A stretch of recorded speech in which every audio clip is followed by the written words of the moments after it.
China's central bank said on Thursday that there was no basis for further depreciation in the yuan given strong economic fundamentals, in a bid to reassure jittery global markets after it devalued the currency earlier in the week. As the yuan fell for the third straight day, the People's Bank of China, PBOC, said the country's strong economic environment, sustained trade surplus, sound fiscal position and deep foreign exchange reserves provided strong support to the exchange rate.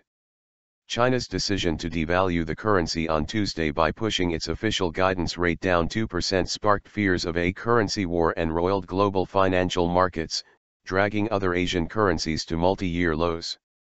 It also drew accusations from U.S. politicians that Beijing was unfairly supporting its exporters.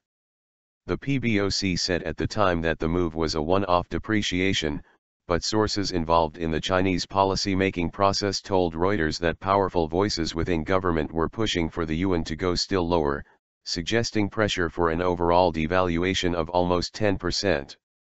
PBOC Vice Governor Yi Gang dismissed such talk as groundless.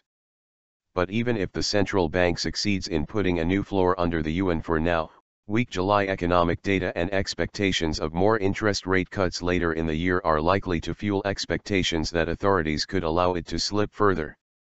Reforms at risk? Fitch Ratings agency said on Thursday that the depreciation in the yuan highlights wider pressures on the economy, but also demonstrated that authorities remained committed to market-oriented reform, a commitment that many had questioned after Beijing's heavy-handed interventions to stem a plunge in its stock markets in June.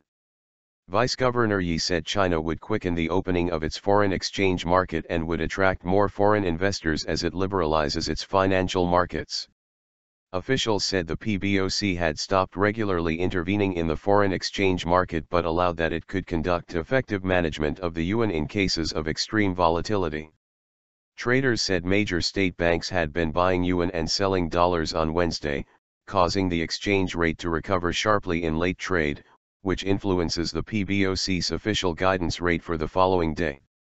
Though the yuan opened slightly weaker on Thursday, the gap between the guidance rate and the traded spot market rate closed sharply as the central bank tried to slow a sharp sell-off that has knocked around 3.2% off the currency since Monday's close. The PBOC set the guidance rate CNY equals SAEC at 6.4010 per dollar prior to the market open, weaker than the previous fix of 6.3306. The spot market CNY equals CFXS opened at 6.3880 and was changing hands at 6.4076 after the PBOC comments, 206 pips weaker than the previous day's close and only 0.1% away from the guidance point, the closest it has traded to the guidance rate since November 2014. The spot rate is currently allowed to trade within a range of 2% above or below the official fixing on any given day, and had been consistently trading over 1% weaker than the midpoint since March.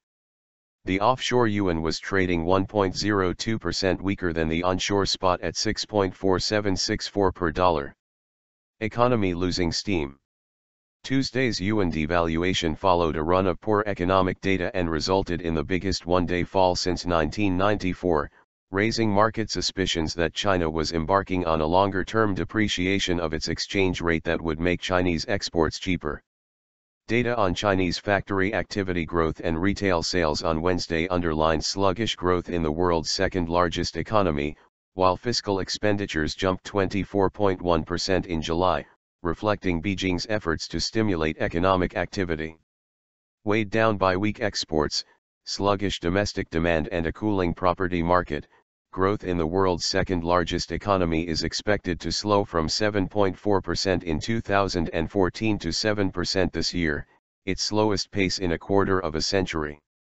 The PBOC also said on Thursday that it would monitor abnormal cross-border flows after the devaluation raised fears that investors would seek to pull capital out of China in anticipation of further falls in the currency.